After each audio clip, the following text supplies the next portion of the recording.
State Bank of ઇન્ડિયાએ reserve બેંકને એક પત્ર લખીને આ આખા ફ્રોડની માહિતી પણ આપી છે અને એની અંદર આરકોમના પૂર્વ ડિરેક્ટર અનિલ અંબાણીનું નામ પણ ઉમેરવામાં આવેલું છે. છેલ્લા ઘણા સમયથી અનિલ અંબાણી માટે પોઝિટિવ ન્યૂઝ સામે આવી રહ્યા હતા કે અનિલ અંબાણી દેવામાંથી બહાર આવી રહ્યા છે, એમના પુત્ર પણ સારી રીતના કંપની સંભાળી રહ્યા છે. તો બધાને એવી આશા હતી કે ચલો અનિલ અંબાણી હવે દેવામાંથી બહાર આવીને ફરીથી ઉપર આવે તો સારું. પરંતુ કદાચ અનિલ અંબાણીનું નસીબ ખરાબ લાગે છે, કારણ કે હવે સ્ટેટ બેન્કે અનિલ અંબાણીને એક મોટો ઝટકો આપ્યો છે અને અનિલ અંબાણીની કંપની રિલાયન્સ કોમ્યુનિકેશનને 31,580 કરોડ રૂપિયાની જે લોન આપી હતી એ લોનને ફ્રોડ જાહેર કરી છે. તો આના વિશે તમારી સાથે વાત કરીશ. મારું નામ રાજેશ શાહ છે અને તમે જોઈ રહ્યા છો ગુજરાતના સૌથી મોટા ડિજિટલ ન્યૂઝ પ્લેટફોર્મ ખબરછે.com. સ્ટેટ બેંક ઓફ ઇન્ડિયાએ રિલાયન્સ કોમ્યુનિકેશનને લોન આપી હતી 31,580 કરોડ રૂપિયાની અને સ્ટેટ બેન્કે શેરબજારને અને રિલાયન્સ કોમ્યુનિકેશનને એક પત્ર લખીને જાણ કરી છે કે અમારી જે ટીમ છે એમણે આખી તપાસ કરી છે અને આરકોમનું જે લોન એકાઉન્ટ છે એને ફ્રોડ જાહેર કરવામાં આવ્યું છે. સ્ટેટ બેંક ઓફ ઇન્ડિયાએ રિઝર્વ બેંકને એક પત્ર લખીને આ આખા ફ્રોડની માહિતી પણ આપી છે અને એની અંદર આરકોમના પૂર્વ ડિરેક્ટર અનિલ અંબાણીનું નામ પણ ઉમેરવામાં આવેલું છે. સ્ટેટ બેંકે પત્રની અંદર એવું કીધું છે કે રિલાયન્સ કોમ્યુનિકેશનને જે લોન આપવામાં આવી હતી એ લોનના જે રૂપિયા હતા એ રિલાયન્સ ટેલિકોમ અને રિલાયન્સની જે અન્ય ગ્રુપ કંપનીઓ છે એની અંદર ડાયવર્ટ કરી દેવામાં આવ્યા હતા.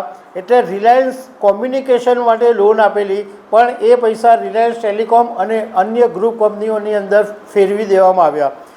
સાથે સાથે લોનની શરતોનું પણ ઉલ્લંઘન કરવામાં આવ્યું છે. અનિલ અંબાણીની રિલાયન્સ કોમ્યુનિકેશન સામે આવું પહેલીવાર થયું નથી.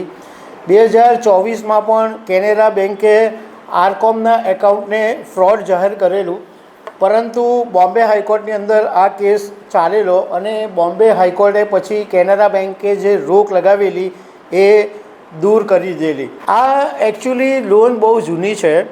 આ લોન 2016માં લેવામાં આવેલી, જ્યારે 2019ની અંદર નાદારીની પ્રક્રિયા ચાલી રહી હતી અને રિલાયન્સ કોમ્યુનિકેશન જબરજસ્ત દેવામાં હતી એ પહેલાં આ લોન લેવામાં આવેલી હતી. અને નવાઈની વાત એ બી છે કે હમણાં 2025માં એટલે 23 જૂન 2025માં સ્ટેટ બેન્કે આરકોમ અને બીએસસીને માહિતી આપી ફ્રોડ એકાઉન્ટની, પરંતુ આ પહેલાં એસબીઆઈએ 10 નવેમ્બર 2020માં પણ આરકોમના ખાતા ફ્રોડ હોવાની રિઝર્વ બેન્કને માહિતી આપી હતી. પરંતુ એ વખતે આ કેસ સુપ્રીમ કોર્ટમાં ગયેલો અને સુપ્રીમ કોર્ટે માર્ચ 2023માં ફ્રોડ ક્લાસિફિકેશન રદ કરવાનો આદેશ આપેલો હતો. પરંતુ ફરીથી સ્ટેટ બેન્કેની ટીમે આખું ઇન્વેસ્ટિગેશન કર્યું અને હવે ફરીથી એક વખત અનિલ અંબાણીની કંપની રિલાયન્સ કોમ્યુનિકેશનને નોટિસ આપવામાં આવી છે. કંપનીનું કહેવું એમ છે કે સ્ટેટ બેન્કે આરબીઆઈના નિર્દેશો અને કોર્ટના આદેશની વિરુદ્ધ પગલાં લીધા છે. 2019થી નાદારી હોય એ પહેલાંના તમામ દેવાની પટાવટ સમાન યોજનામાં થવી જોઈએ એવી કંપનીનું આર્ગ્યુમેન્ટ છે. કંપનીએ એવી દલીલ રજૂ કરી છે. હવે જ્યારે સ્ટેટ બેન્કે આટલું મોટું પગલું લીધું છે કે 31,580 કરોડની લોનને ફ્રોડ જાહેર કરવી, તો એના બહુ મોટો ખળભળાટ મચી ગયો છે.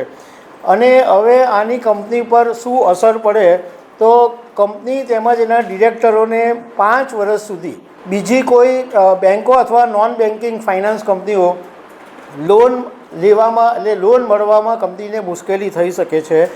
અને હવે સ્ટેટ બેન્કે આરબીઆઈને જ્યારે લેટર લખ્યો છે તો હવે આગળની જે કાર્યવાહી છે એ આરબીઆઈ કરશે.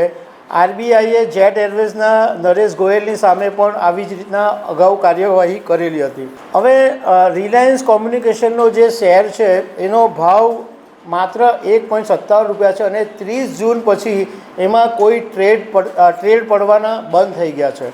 તો દર્શક મિત્રો, આવી અનેક વાતો સાથે અમે તમને મળતા રહીશું. Thank you very much.